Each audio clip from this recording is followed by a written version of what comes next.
Look, if you're even remotely into finance or movies, chances are you've seen The Wolf of Wall Street. And yeah, it's a wild ride, it's iconic, it's crazy, it's super entertaining, but let's be honest. For all its flash, the movie kind of just sidesteps the one question we all had. How did the scam actually work?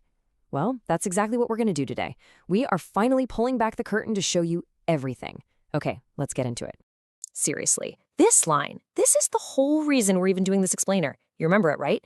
It's that moment where Jordan Belfort looks right at the camera and tells you the details don't matter and it's all played for a laugh. But, I mean, come on. For anyone who was actually trying to follow along, it was so frustrating. The thing is, you gotta remember, Martin Scorsese is a legendary filmmaker, right? He tells stories about criminals. He's not a financial reporter trying to break down a complex scam. A super detailed explanation would have just tanked the pacing of the movie. So, they just skipped it. And the one thing that made the whole story happen was left as a big question mark. So yeah, that's the big question, isn't it? What was the secret sauce? What was the actual mechanism behind all that chaos that let Jordan Belfort and Stratton Oakmont pull in like $1 million a week? Because it wasn't just about being a fast talker or having charisma. That stuff was just the window dressing. The real secret? It was a financial machine engineered from the ground up to prey on very specific weaknesses in the market and even more specific weaknesses in our own human psychology. So today, we're popping the hood on that machine. We're going to show you every single moving part. All right, here's how we're going to break it all down. First, we need to set the stage. What did Wall Street even look like in the 80s to let this happen? Then, we'll get into the nitty-gritty of the pump and dump machine itself. After that, we'll look at Belfort's real masterpiece, how he took this scam to the big leagues. And to wrap it all up, we're going to see how the wolf is still out there today. He just looks a little different. Okay, so to really get just how brilliant and frankly how brutal this scam was, we've got to go back in time. We're talking about the 1980s. And you really have to picture this, a world with no smartphones, no Robinhood app, no way to just look up financial info on the internet. It just didn't exist. Back then, your stockbroker, he was the gatekeeper to everything.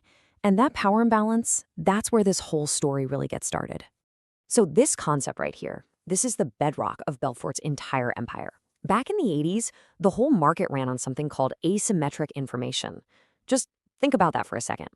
If you wanted to know a stock price or find out anything about a company, you couldn't just Google it. You had to physically pick up the phone and call your broker.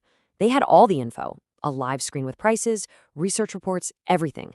And what did the client have? Pretty much nothing. So trusting your broker wasn't really a choice. You had to. They held all the keys. And this analogy is just perfect for understanding Wall Street back then.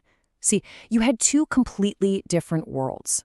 On one side, you had the big, fancy brokerages. Think of them as the Michelin star restaurants. They're trading on the New York Stock Exchange, they're super regulated, and the companies are all legit.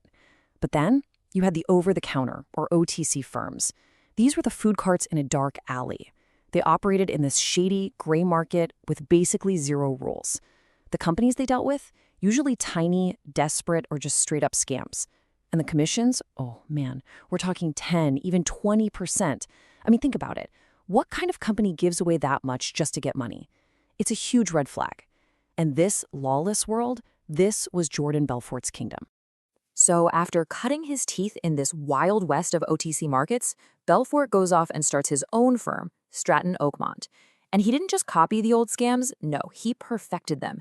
He took the classic pump and dump and turned it into an industrial-scale assembly line for creating fraud and just printing money for himself. So let's take a look at how he built this thing. The whole thing basically breaks down into 4 simple stages. It all starts with the load up, then comes the pump. That leads to the big pop in price, and finally, it all comes crashing down with the dump. We're going to walk through every single one. Okay, this is so important to understand. The scam started way before the first customer ever got a phone call. Step 1 was all behind the scenes. First, Belfort would find some worthless penny stock, a tiny company with basically nothing going for it. Then he'd get his inner circle, his rat holes as he called them, to secretly buy up a huge chunk of the company. We're talking a controlling stake for next to nothing. And these rat holes, they were friends, family, even his drug dealer. By using them, he could control almost all the stock without his name or his firm's name being anywhere on the books. Totally off the radar. All right, this is the part you remember from the movie, that insane, chaotic boiler room. Once Belfort's rat holes were all set up with their shares, he would just unleash his army of young, hungry brokers, and they had one job and one job only: create a massive, totally fake buying frenzy. They'd get on the phones, call thousands of regular people, and hammer them with this worthless stock using a script that was less about selling and more about psychological warfare. And here's exactly how they did it. This wasn't just sales, it was a total psychological assault. They'd hit you with this insane urgency, right? The price is already moving, you gotta get in now. Then they'd create fake scarcity. Look, I've only got a tiny bit of this left and I'm only offering it to my best clients. And the killer move was fake social proof. Listen to me, all my doctors, all my lawyers, they are piling into this thing. See what they're doing? They're designed to completely short-circuit your rational brain and hit that raw nerve, that fear of missing out, the FOMO. So, with thousands of people buying in during the pump, all this fake demand makes the stock price go through the roof. That's the pop. As soon as it hit the price Belfort wanted, he'd give the signal, and bam, his rat holes would dump all their millions of shares at the same time, flooding the market and cashing out with huge profits. But here's the really dirty part. At that exact same moment, the Stratton brokers were told not to take any sell orders from their own clients. They'd stop answering the phone, they'd lose the paperwork, anything to trap their customers in the stock as it completely collapsed. The insiders walk away rich, and the regular folks, they're left with absolutely nothing. But here's the thing. The penny stock scam, as much money as it made, was just the warm-up act.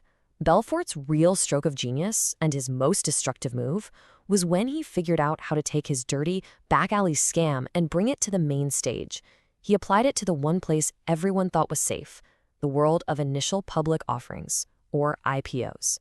So why was this so brilliant in a diabolical way? Well, because people trust IPOs. We just assume that if a company is going public on a big exchange like the Nasdaq, it has to be legit, right? It must have been checked out by banks and regulators. Belfort took that trust and he turned it into a weapon. By making his own firm, Stratton Oakmont, the official underwriter for these IPOs, he controlled the whole game from start to finish. He basically blended the pure fraud of a penny stock with the shiny reputation of a real public company. And here's the playbook for this next-level scam. First, just like the old way, his rat holes buy up a ton of stock in a private company for super cheap. Then comes IPO day. His brokers go into overdrive, pumping the stock to their clients, making the price explode the second it starts trading. And now, here's the key. Because this is all happening on a public exchange, it gets real news coverage.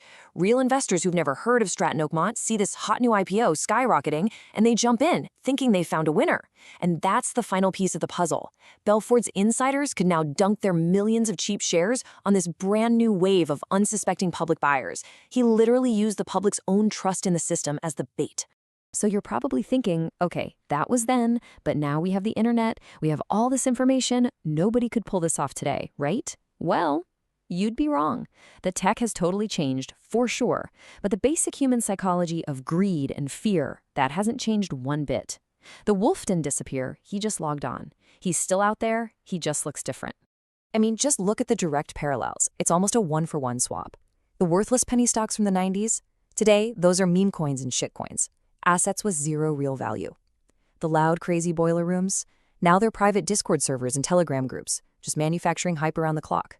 And those slick brokers in fancy suits, they've been replaced by charismatic finfluencers on social media, pumping some sketchy project from their living room and forgetting to tell you they were paid to do it, or that they're about to dump their own massive holdings on you. The tools are different, but the scam is exactly the same. Okay, so how do you not fall for this stuff? Well, the lessons from Belfort's victims give us 3 really simple rules to live by.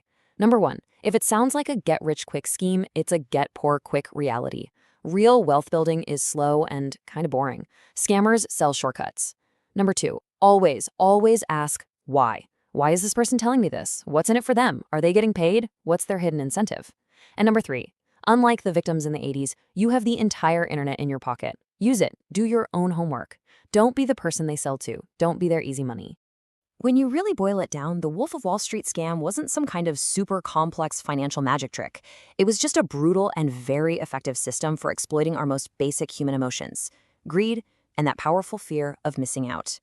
The clothes and the technology were pure 80s, but the psychology behind it is absolutely timeless. So now that you know how the machine works, now that you know the tricks they play on your mind, the real question is, when the next wolf shows up, and trust me, there will be a next one, Are you going to be able to see them coming?